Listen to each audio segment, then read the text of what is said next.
The morning after my retirement party, I sat alone at my kitchen table and realized that not one person in that room the night before actually knew who I was. My name is Gerald. I'm 77 years old, and it took me until that quiet morning with cold coffee in front of me and a house full of gift bags I hadn't opened to understand that I had spent 40 years becoming someone that even I didn't recognize.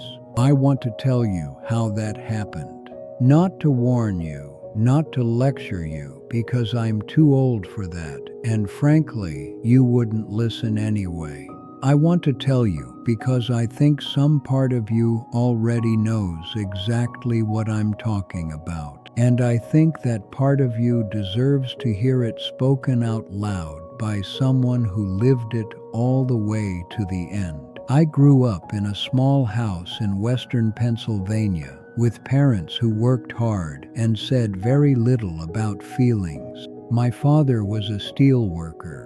My mother cleaned offices 3 nights a week after she came home from her day job. They were good people, decent people, but in our house the measure of a man was what he produced, what he earned, what he could point to and say, "I built that, I provided that, that is mine."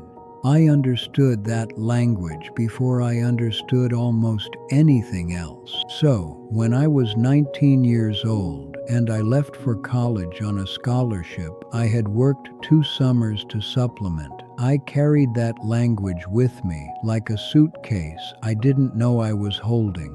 I studied business because business meant money, and money meant security, and security meant that I would never be the kind of tired that I watched hollow out my father by the time he was 50.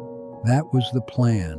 It was never really a choice. It was just the only direction I could see.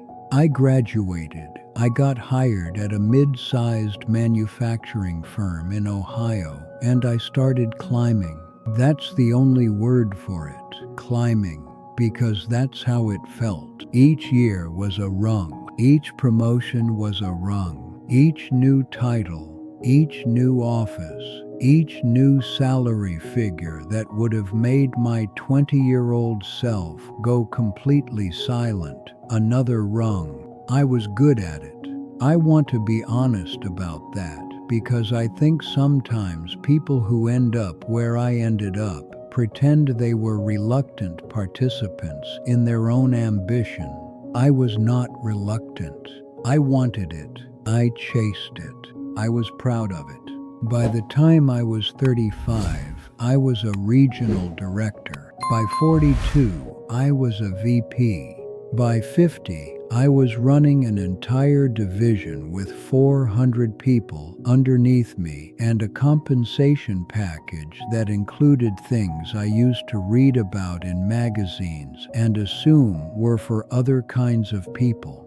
I had a house in a suburb that my parents would not have believed. I had a car I changed every 3 years. I had a wife named Carol and 2 sons, Daniel and Mark, and a calendar so full that I scheduled time with my own family the same way I scheduled conference calls. And here is the thing. Here is the thing I need you to understand about that period of my life, and I want to say it plainly because I spent a long time dressing it up in more comfortable language.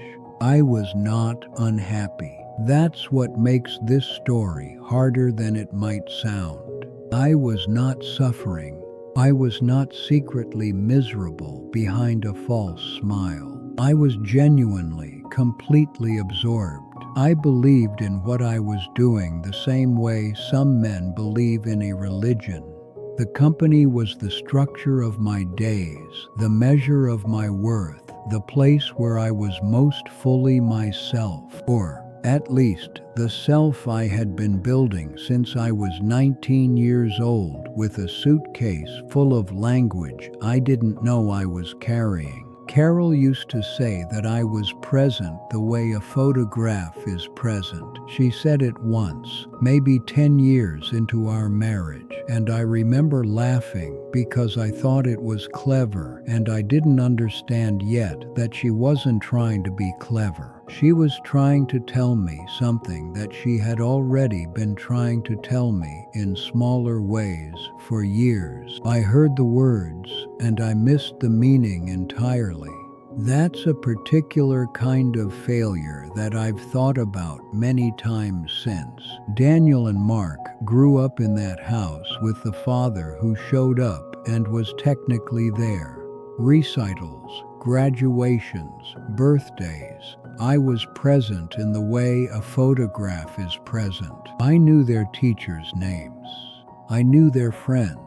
I came to the games when I could, but I was always in some portion of myself somewhere else, reviewing something, planning something, carrying the weight of something that felt, in the moment, more urgent than a 9-year-old's soccer match or a teenager's quiet struggle that I was too distracted to notice was happening right in front of me.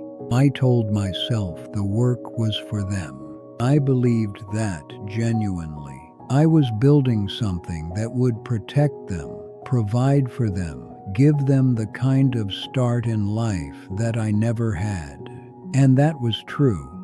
It was partially true, but it was also the most convenient story a man can tell himself, because it turns his absence into a form of love and his ambition into a form of sacrifice, and it keeps him from having to sit with the simpler, less comfortable truth, which is that the work was also just for me, for the feeling of it, for the identity of it, for the way it answered every single day the question of who I was and whether I mattered. I retired at 74. The company threw a dinner, 83 people in a hotel ballroom with round tables and a pasta bar and a slideshow of my career that someone had clearly spent real time putting together. There were speeches. My boss, who was 20 years younger than me and whom I had helped hire, stood up and talked about my legacy for 7 minutes. Carol sat beside me, looking proud and a little relieved, I think, in a way she was trying not to show. Daniel flew in from Seattle. Mark sent a video message because his daughter was sick and he couldn't travel. People I had worked with for decades stood up and said generous, sincere things about my competence and my leadership and my decades of contribution. And it was all true. Every word was true and well meant, and I received it graciously, and I shook hands, and I hugged people, and I said the right things, and I meant them. And then I went home, and Carol went to bed, and I sat in the kitchen because I wasn't tired, and somewhere around 2 in the morning, a thought came to me that was so quiet and so simple that at first I almost missed it. Not one person in that room tonight told a story about me. They told stories about what I did. They told stories about decisions I made and problems I solved and results I delivered. My boss talked about the Meridian account, which was a genuine turning point for the company and something I was rightly proud of. Someone else talked about how I handled a labor dispute in 2009 that could have been catastrophic. These were real things, true things. But not one person stood up and told a story about Gerald, about something I had said that made them think differently, about a moment between us that they had carried with them, about who I was when the work was set aside. And then the worst thought, sitting in my kitchen at 2 in the morning. I tried to think of a story like that myself, something from those 40 years that was purely human, purely personal, unmixed with the company and the title and the outcomes. And I sat there for a long time, and the finding was not nothing, but it was much less than it should have been for a man who had spent 4 decades among people, much less than it should have been for a husband of 45 years, much less than it should have been for a father of 2 sons who were grown now and living lives I understood mostly in outline. Carol woke up around 6 and found me still at the table and asked if I was all right. And I told her I was fine, and she looked at me the way she had been looking at me for years, with that patient, knowing look that I was only just beginning to understand contained not just love, but a very long and very quiet grief. The first year of retirement was one of the most disorienting periods of my life. I had prepared for it financially. I had not prepared for the experience of waking up each morning without the structure that had organized every day for 4 decades. Without the meetings and the problems and the decisions, I was just a man in a house in a suburb, and I did not entirely know who that man was. I played golf.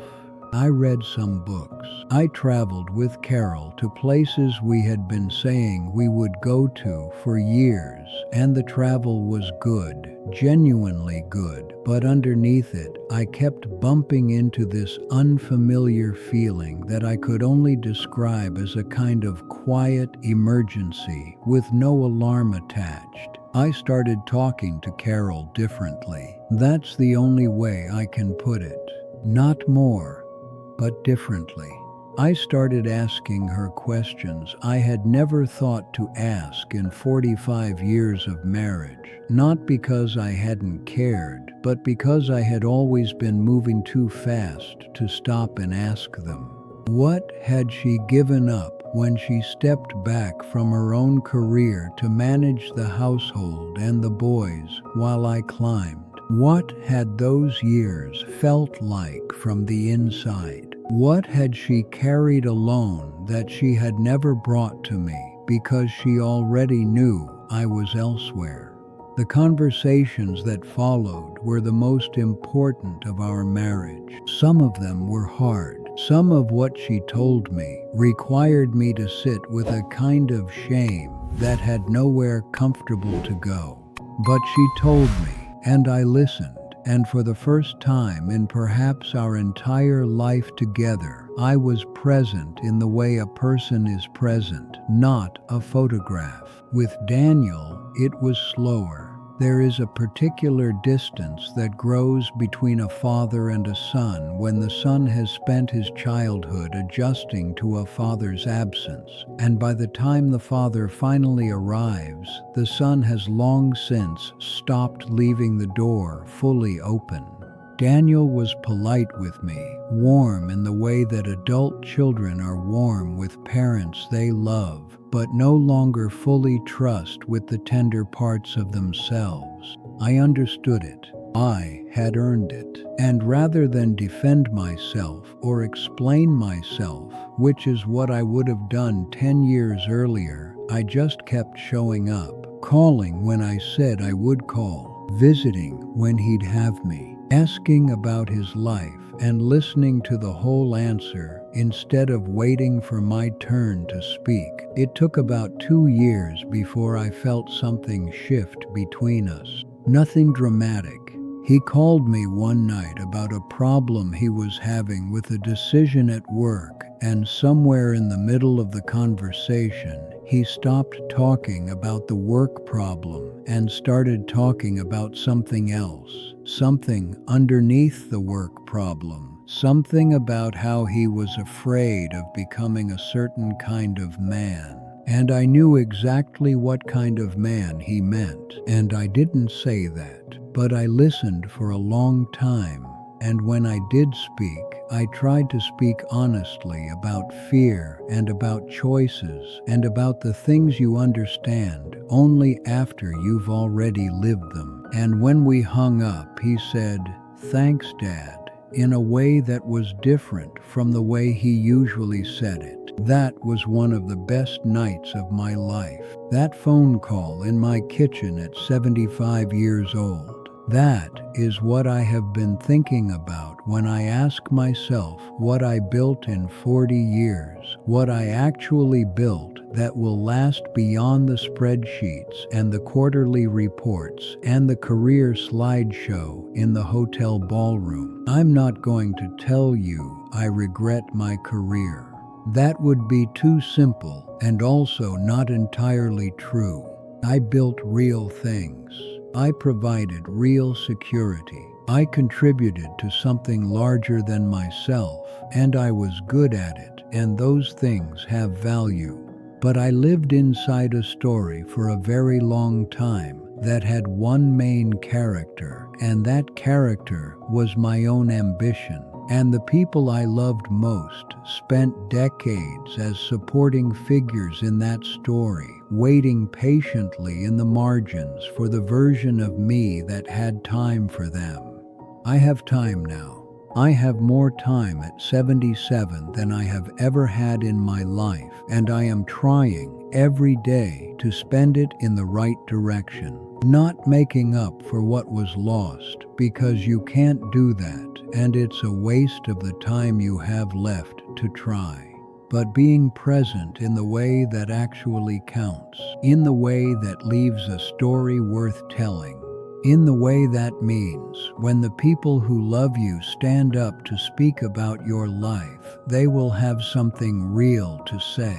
That morning at the kitchen table with the cold coffee and the unopened gift bags, something in me finally stopped moving long enough to look around. And what I saw was not failure exactly, but it was a distance I had not known I was traveling and a return I had not known I needed to make. I'm still making it. That's the most honest thing I can tell you. I'm 77 years old, and I am still slowly finding my way back.